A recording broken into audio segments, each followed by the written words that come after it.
2주 전 저희 잠금 해제 2020팀은 김경준, 에리카 김 남매가 다스로 송금한 의문의 140억 원에 대해 보도했습니다. 당시 취재팀은 옵셔널 캐피탈 측 미국 소송 대리인인 메리디 변호사를 단독 인터뷰한 내용의 일부를 공개했습니다.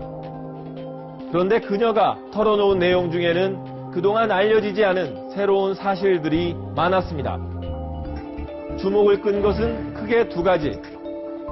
BBK 사건의 핵심은 LK 이뱅크라는 회사고 검찰과 특검팀이 수사 과정에서 이를 축소 은폐했다는 겁니다. 특히 노무현 정부의 민정수석실도 이 과정에 일정 부분 관여한 것으로 보인다는 그녀의 주장은 충격이었습니다.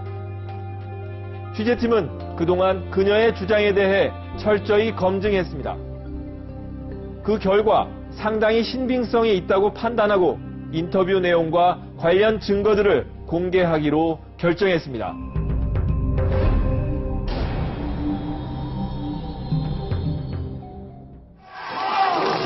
BBK 사건이 전 국민적 관심을 끌기 시작한 것은 2007년 5월부터입니다. 이후 대선 기간 내내 이 후보가 BBK의 실소유주가 아니냐는 의혹이 끊이지 않았고 결국 검찰에 이어 특검 수사로까지 이어졌습니다. 김경준의 BBK 관련 주장이 악의적 조작에 기초한 흑색 선전과 무책임한 폭로였음이 드러났습니다.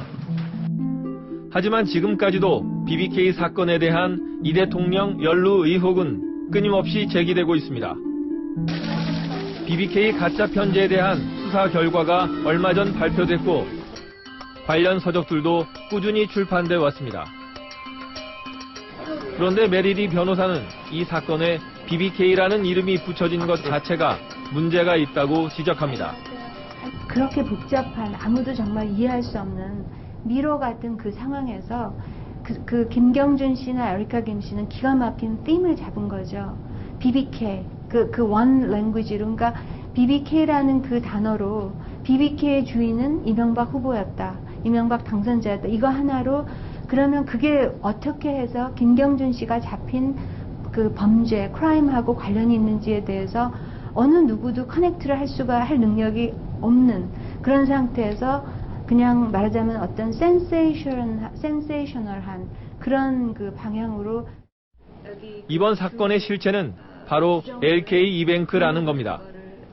저는 이 LK 이뱅크가 모든 그 의혹의 핵심이고 정말 성실한 조사가 이루어졌다면 합리적으로 국민들이나 많은 사람들한테 설명되어질 텐데 LK뱅크의 모든 운영이나 아니면 세무관계나 계좌 내역이나 이런 부분에 대해서는 아무리 찾아도 전혀 조사된 게 없더라고요.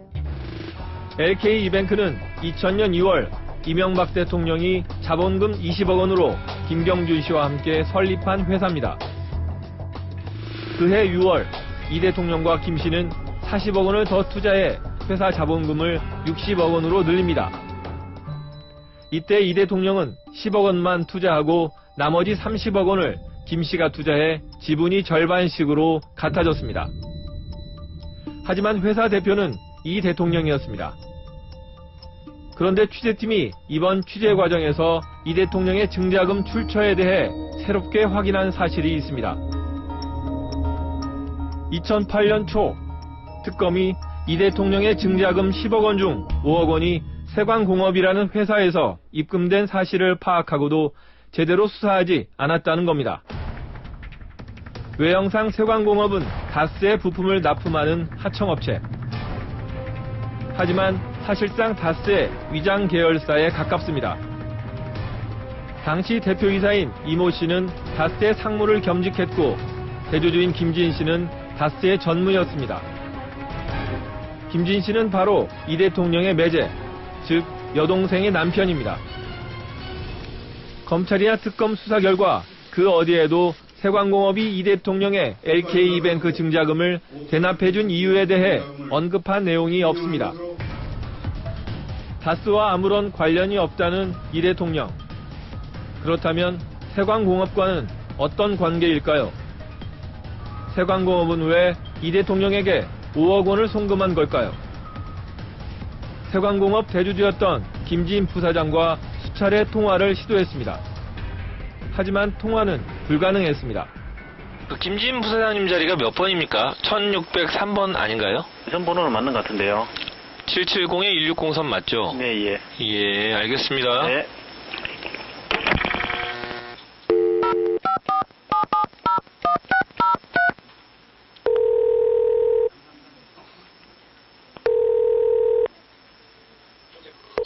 김지인 부사장님하고 통화 좀 할 수 있을까요? 아니요, 이 전화가 잘못하셨습니다. 그쪽 번호를 알려주시던데. 잘못하셨습니다. 그럼 김지인 부사장님 그 전화번호는 몇 번입니까? 그거 돌려드릴까 한번 확인해 보세요. 2217, 여보세요? 여보세요? 안 들어갔습니까? 네네, 그 실례지만 그럼 거기는 어디입니까? 저는 여기는 현장 사무실입니다. 현장 사무실이요? 네네. 좀 기다리세요. 네.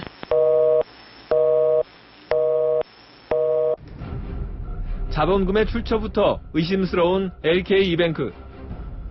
메리리 변호사는 LK이뱅크와 BBK는 사실상 같은 회사라고 주장합니다. 두 회사의 주소지는 같습니다.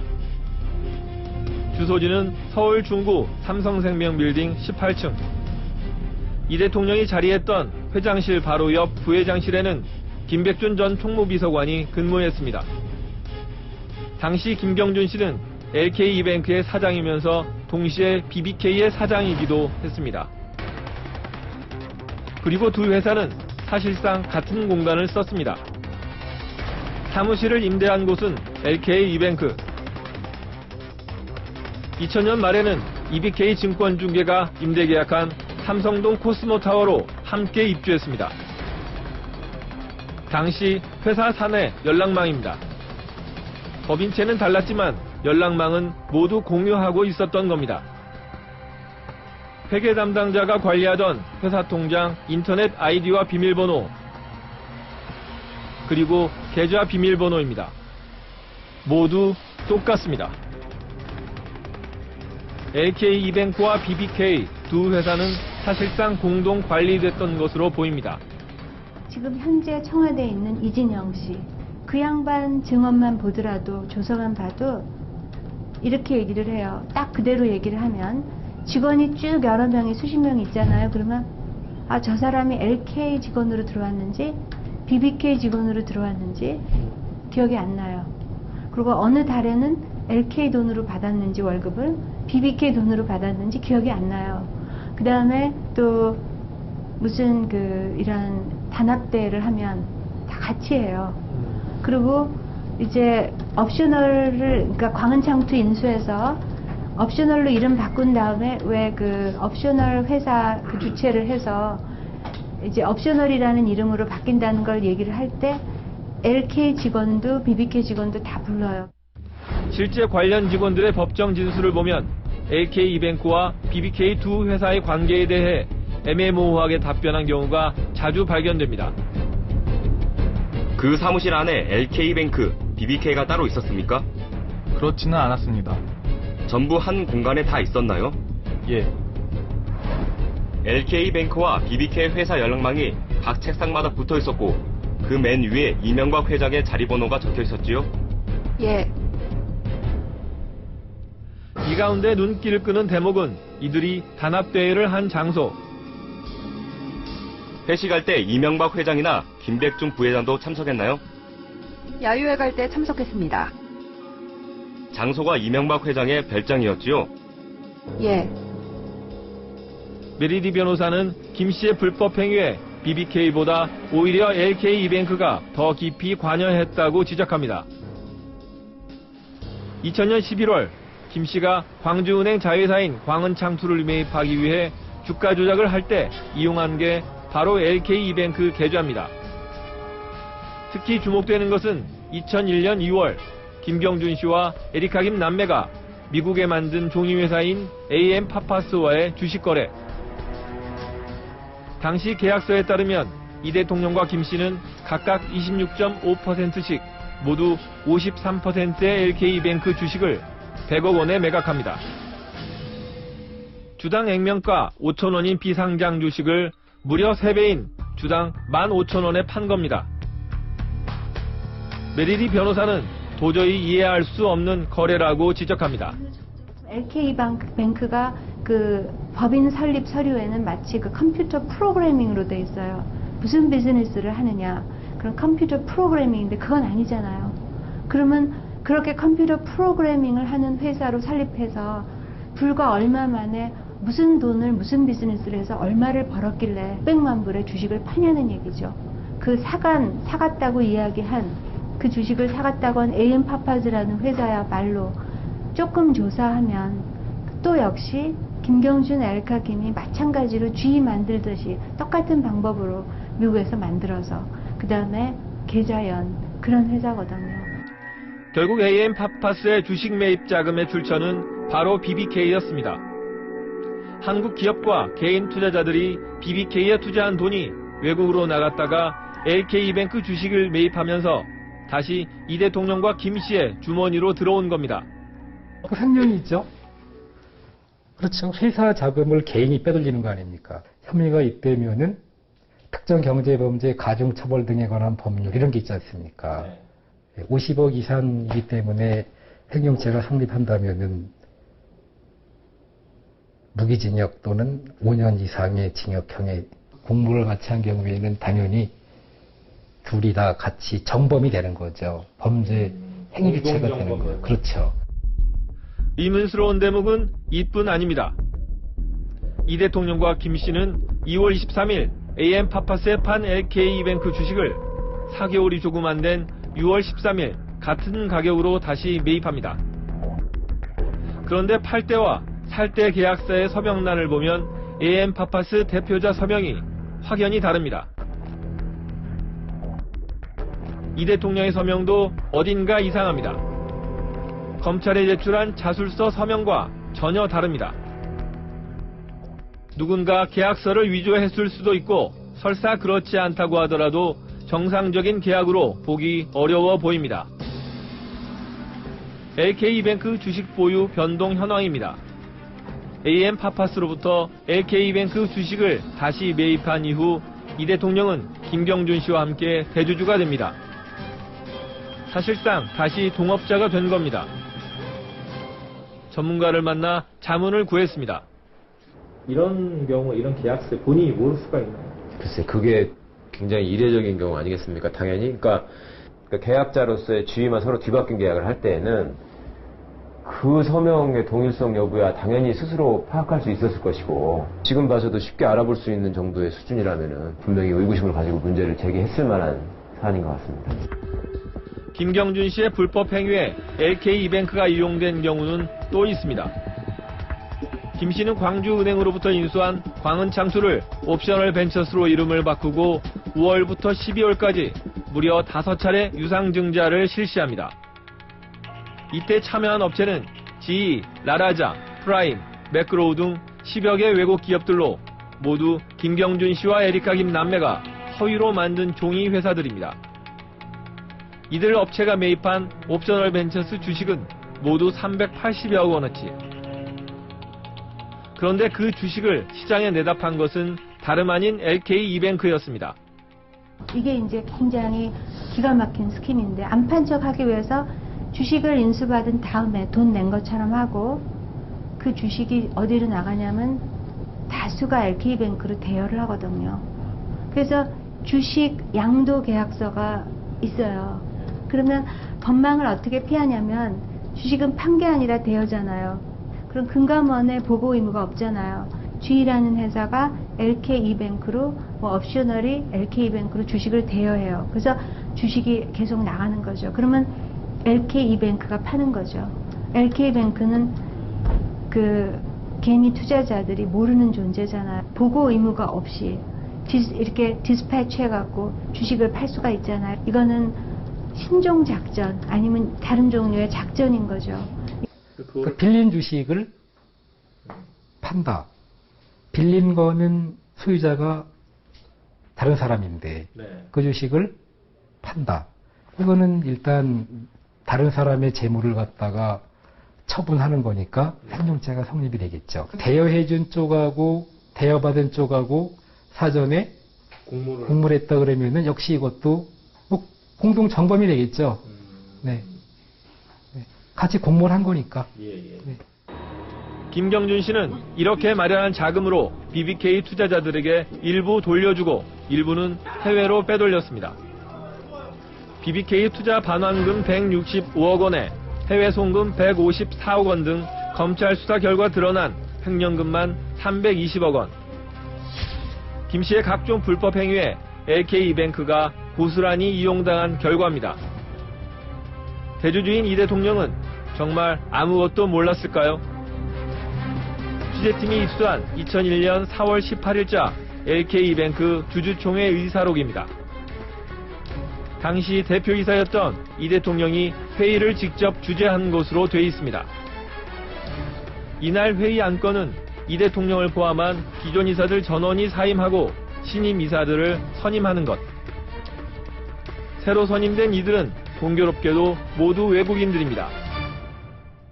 이 대통령이 김경준 씨와 결별했다는 게 바로 이날입니다. 그런데 검찰 수사 결과 새로 선임된 외국인들 모두 누군가에 의해 조작된 허위의 인물들이고 실제 주주총회에도 참석하지 않은 것으로 드러났습니다. 결과적으로 주주총회 의사록이 조작됐을 가능성이 높은 겁니다. 그런데도 LK이뱅크의 등기부 등본을 보면 이 대통령과 김 씨 등 기존 이사들 대신 가짜 외국인들로 채워집니다. 더욱 의아한 것은 이 대통령과 김 씨가 다시 LK이뱅크의 대주주가 됐는데도 여전히 가짜 외국인들을 대표이사와 이사에 그대로 앉혀뒀다는 겁니다. 가공인물이든 제3자든 이렇게 대표이사를 해놓는 이유는 대개 보면은 좋은 일을 하려고 하는 게 아니라 나쁜 짓을 하려고 하는 의도가 많겠죠. 뭔지 모르지만. 제 경험상 시장에서 봤을 때 제가 이 임시주주총회 의사록은 하나의 수단이 되겠죠. 도구가 되겠죠. 그렇죠. 그런 경우에는 사문서 위조 및 위조사무소 행사죄가 성립될 가능성이 이제 생기는 거죠. 그렇다면 LK이뱅크의 실질적인 관리는 누가 한 걸까요? 검찰 수사 결과에 따르면 LK이뱅크의 모든 계좌는 김경준 씨가 장악해 각종 범죄에 사용한 것으로 되어 있습니다. 때문에 이 대통령은 전혀 몰랐다는 겁니다. 하지만 취재팀이 입수한 LK이뱅크 내부 보고서를 보면 의문이 듭니다. 김백준 전 총무비서관이 이 대통령에 보고한 업무 보고서입니다. 보고 시점은 2001년 7월 12일 오전 11시. 보고서 내용을 보면 김 전 비서관은 이 대통령에게 다시 확보한 LK이뱅크 주식만큼의 주권 교부 절차를 지시했다고 보고합니다. 당시 지시를 받은 사람은 BBK 소속이었던 이모 부장. 또 하나은행의 LK이뱅크 지분을 매입하기 위해 김경준 씨를 통해 의사를 타진했다는 내용도 나옵니다. 하나은행이 그 직후인 7월 27일 풋옵션 계약에 따른 LK이뱅크 주식 매수 청구권을 행사한 것을 보면 이를 앞두고 가격 협상을 벌인 것으로 추정됩니다. 당시 하나은행이 투자한 금액은 5억 원이었고 풋옵션 조건은 연이율 9%였습니다. 2001년 초부터 보고서가 작성된 시점까지 LK이뱅크 주주 변화를 시간대별로 살펴보겠습니다. 2월 23일 이 대통령과 김 씨는 LK이뱅크의 주식 53%를 AM파파스에 매각합니다. 4월 18일 주주총회에서 이 대통령을 포함한 기존 이사진 전원이 사퇴하고 허위의 외국인들이 취임합니다. 그로부터 2달 후인 6월 13일 이 대통령과 김 씨는 다시 LK이뱅크 주식을 회복합니다. 다시 한 달 후인 7월 12일 김백준 전 비서관은 이 대통령에게 LK이뱅크 주식과 관련한 업무를 보고합니다. 김경준 씨가 LK이뱅크의 계좌를 통해 옵셔널 벤처스 주식을 시장에 불법으로 매각하던 시기입니다. 제일 중요한 거는 LK이뱅크가 무슨 일을 했느냐에 있는 것 같아요. 왜냐하면 LK이뱅크의 대주주이자 어떤 그 대표이사 내지는 회장으로서의 지위를 갖고 있었잖아요. 그러면 그 LK이뱅크가 불법행위를 저지르고 있었다면 그 부분에 대해서 당연히 수사기관으로서는 의구심을 가지고 들여다볼 수 있는 부분이 있는 거죠. 사실상 한 사람을 위해서 또 한 가지 어떤 그 결정권자를 위해서 움직이고 있는 걸로 보이고 있다면 그 둘 사이의 관계를 밝히고자 하는 의지는 어떤 수사기관이라면 당연히 그런 어떤 유혹을 느낄 것 같아요. 이게 이상하다. 한번 들여다보고 싶다. 그리고 규명해야 되겠다. 라는 생각을 안 한다면 이상한 거죠. 이런 정도의 상황에서는. 그렇다면 검찰은 왜 LK이뱅크에 대해 제대로 된 수사를 하지 않은 걸까요? 몰라서 그랬던 걸까요? 아니면 별 문제가 없다고 판단한 걸까요? 지금 제 뒤로 보이는 것은 2007년 6월 15일 메리리 변호사가 한국 검찰 이모 검사에게 보낸 편지입니다. 그녀가 김경준 씨의 횡령 혐의를 입증하기 위해 오랜 기간 추적했던 미국 UCB뱅크 계좌 등 자금 흐름 내역, 그리고 LK이뱅크 수사 요청서를 첨부했습니다. 이 수사 요청서에는 앞서 기자가 제기한 모든 의혹들이 담겨 있습니다. 하지만 편지는 반송됐습니다. 누군가 수신을 거부한 겁니다. 메리리 변호사는 고민 끝에 청와대 민정수석실에 같은 편지와 자료를 다시 보냈습니다. 이번엔 한국 검찰에서 이를 반송한 경위에 대한 조사도 같이 요청했습니다. 대선을 앞둔 민감한 상황에서 이런 일들은 극비리에 진행됐습니다. 그런데 이후 그녀는 전혀 예상치 못한 일들을 겪어야 했습니다. 그런데 너무너무 이상한 게 그 무렵에 누가 전화가 왔냐면 다스와 LK이뱅크 측 전체에 대해서 합의를 위해서 선임됐다고 하는 요 바로 전에 그 총영사 김재수 총영사가 저한테 연락이 왔어요. 청와대에 민원 낸 건 지금 현재는 발설할 수 있지만 그 당시에는 이제 저희의 소송과 관련된 비밀 정보였어요. 그리고 검찰과의 모든 컨택도 너무나 이상한 게 청와대에 제가 민원한 걸 그 당시 이명박 캠프가 알고 있었어요. 검찰은 하고 싶어 하지 않는데 옵셔널이 자꾸 청와대에 민원을 보내서 어떤 조사 요청을 한다. 청와대에 민원을 보냈냐. 이런 질문을 받았거든요. 그래서 제가 그 당시에는 아니다라고 할 수밖에 없었어요. 그때 제가 이 소송을 하는 사람으로서 변호사로서의 감으로 검찰에서 누군가가 이야기를 해주고 있구나. 캠프에. 메리리 변호사는 그 이후에도 청와대 민정수석실에 2차례 더 편지를 보냅니다. 당시 그녀가 민정수석실에 보냈던 편지의 일부입니다. 제가 지난번 청와대에 진정서를 보낸 직후 김재수라는 이명박 씨의 미국 변호사가 옵셔널이 청와대에 진정을 했냐고 물었었습니다. 최근에 김재수 변호사는 제게 이명박을 위해 스위스 동결 자산은 포기하고 미국 내 동결된 자산의 대부분을 줄 테니 소액주주 문제를 옵셔널이 막고 합의하여 김경준 그룹을 놓아달라고 부탁했습니다. 이 과정에서 너무나 분명히 알게 된 것은 이명박과 김경준, 에리카 김 그룹은 겉으로 싸우는 척하며 주거니 받거니 하며 금년을 조용히 넘기려 한다는 것입니다. 대선을 앞둔 민감한 상황에서 청와대에 접수된 민원 내용이 외부로 흘러나간 게 사실이라면 상당한 파장이 예상됩니다.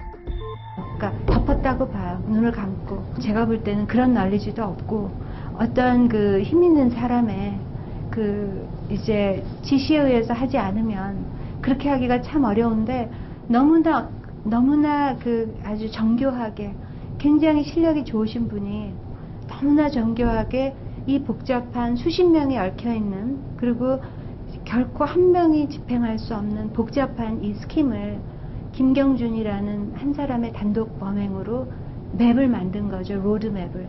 여기로는 가고 여기로는 가지 말고 여기로는 가고 그래서 그 로드맵에서 단독으로 가고 그 이상 가지 말아야 될 금지구역으로 안 가기 위해서 철저하게 보호해 준 게 에리카 김이에요. 당시 민정수석은 지난 19대 총선에서 당선된 전해철 의원. 그런데 전 의원은 메리리 변호사 편지에 대해 전혀 모른다고 말했습니다. 저는 뭐 전혀 기억을 할 수가 없습니다. 일단 그거에 관련해서 제가 보고를 받은 기억이 없어요. LK이뱅크 측 변호인이었던 김재수 씨는 이명박 정부 출범 이후 LA 총영사로 부임합니다. 그렇다면 메리리 변호사를 상대로 협상을 시도했다는 김 전 LA 총영사의 기억은 어떨까? 제가 나중에 연락 올리겠습니다. 제가 좀 통화 중이라서. 예, 고맙습니다. 네. 예. 하지만 김 전 총영사의 전화는 오지 않았고 그 후 전화도 받지 않았습니다. Your call has been forwarded to an automatic voice message system. 714392. 그런데 천안교도소에 수감 중인 김경준 씨를 면회하는 과정에서 뜻밖의 이야기를 들을 수 있었습니다. 검찰이 일부러 LK이뱅크와 관련된 범죄에 대해서는 수사 대상에서 뺐다는 겁니다. 검찰은 LK이뱅크에 대해 수사를 안 했습니다. 내가 왜 LK이뱅크는 수사 대상이 안 되냐고 물어봤습니다. 한 번은 김기동 검사가 와가지고 나한테 LK이뱅크나 윗분 관련된 것만 범죄에서 빼준다고 했습니다. 메리리 변호사와 김경준 씨의 주장처럼 검찰이 의도적으로 수사를 축소 은폐하려 했다면 정말 심각한 문제가 아닐 수 없습니다. 취재팀은 당시 검찰과 특검 수사팀에 참여했던 검사들을 상대로 확인 취재를 했습니다. 옵셔널 벤처스 변론을 했던 메리리 변호사부터 혹시 우편물 받으신 거 혹시 있지 않으신가요? 호를 내고 그때 수사를 여러 명이 같이 해서 그 내용을 제가 정확하게 기억을 못하겠는데요. 에리카 김하고 이보라 공범 요청서하고 LK이뱅크 수사 요청서 같은 것들을 같이 보냈다고 하던데 혹시 검토해 보신 기억은 혹시 좀 나십니까? 저 잘 기억이 안 나는데 그거는 공식적으로 중앙지검에 공식적으로 하는 게 맞을 것 같아요. 취재팀은 당시 수사를 지휘했던 최재경 검사와 사전 협의를 거쳐 김기동 검사에게 서면 질의서를 보냈습니다. 김 검사는 서면 답변을 통해 LK이뱅크에 대해 충분한 수사를 했다고 주장했습니다. 먼저 LK이뱅크와 AM 파파스와의 주식 거래는 김경준 씨의 사기에 이 대통령이 당했다는 것. 이 대통령이 LK이뱅크의 대주주인 상황에서 김 씨의 불법 행위를 알았을 가능성에 대해서도 일축했습니다. 동업관계를 정리하고 대표이사로 사임한 이명박 후보가 그 이후 김경준이 단독으로 저지른 범죄 행위에 형사 책임이 있다는 주장은 법률적으로 성립될 수 없는 것입니다. 대주주였던 김경준이 LK이뱅크 계좌를 범행에 사용했다는 사실을 이명박 후보가 알고 있었다는 어떠한 증거도 발견되지 않았습니다.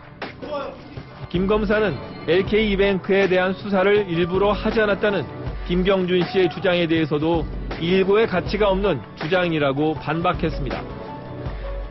사건을 수사하는 과정에서 LK이뱅크를 봐줬다는 주장은 말도 안 되는 주장을 넘어 대한민국 형사사법 시스템을 모독하는 주장입니다. LK이뱅크에 대해 제대로 수사를 하지 않았다는 김경준의 주장은 회유, 협박 주장의 아류에 해당하는 일고의 가치가 없는 주장일 뿐입니다.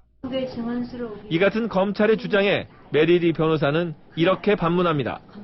검찰도 예를 들면 제가 제기하는 이런 합리적인 의심, 왜 LK이뱅크는 조사를 안 합니까? 이렇게 주식 대여 어그리먼트를 맺어가지고 거기서 주식이 다 판매됐는데, 그러면 이 불법 유상증자를 통한 작전 스킴에 LK이뱅크 계좌가 이용됐는데 이건 누가 한 겁니까? 그러면 여기서 이 베네핏은 누가 가졌습니까? 세금 보고는 어떻게 됐습니까? 누가 한 겁니까? 이런 질문들에 대해서 답을, 그런 것들이 부각이 됐다면, 예를 들면 그거를 답하기 위해서 할 수 없이 검찰이 수사를 했을 텐데. LK이뱅크는 현재 이 대통령 소유의 회사입니다. 주소지 역시 이 대통령이 청계재단에 기부한 서울 서초구 서초동 영포빌딩 1층. 하지만 사무실은 없습니다. 청산되지 않고 이름만 남아있는 종이 회사입니다. 이 대통령의 법정 대리인은 김백준 전 청와대 총무비서관. 취재팀은 새로운 의혹들에 대해 이 대통령 측의 답변을 듣기 위해 김 전 비서관과 연락을 시도했습니다. 지난해 연말 청와대를 나온 후 가끔 서초동 청계재단 사무실로 나온다는 김 전 비서관. 혹시 그 청계재단 쪽에 그 김빅준 총무비서관 전 총무비가 이쪽으로 나오시긴 하세요? 네. 언제부터 나오세요? 그러면 거기서 청와대 나오셔가지고 한번 나왔는데 한 달. 거기 나왔어요. 여기 나오셨는데. 아 그래요? 지금 오늘 또 나오셨어요? 예. 지금 안 계시고. 나가셨어요? 나가죠. 하지만 재단 측은 그의 출입 사실이 알려지는 것을 꺼렸습니다. 나오시나요, 이쪽으로? 아니, 안 나오실 거예요.